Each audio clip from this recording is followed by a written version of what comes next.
নমস্কার বন্ধুরা, শুভ দুপুরের শুভেচ্ছা জানিয়ে আজ তৈরি করব একটা অন্য রেসিপি নতুন।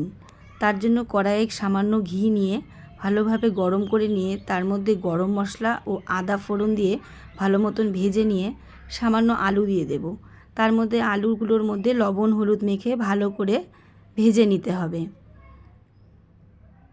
আলুগুলো ভালো মতন ভাজা হয়ে গেলে তার মধ্যে চাল দিয়ে দেব, গোবিন্দভোগ চাল।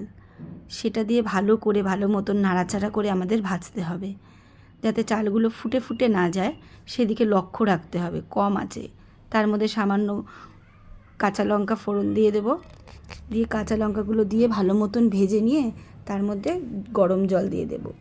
গরম জল দিয়ে ভালো মতন নাড়াচাড়া করে ঢেকে দেব, দিয়ে সময় নিতে হবে, অল্প আঁচে করতে হবে। করতে করতে যখন সে জলটা শুকিয়ে আসবে তার উপর দিয়ে সামান্য ঘি গরম মশলা ছড়িয়ে পরিবেশন করব।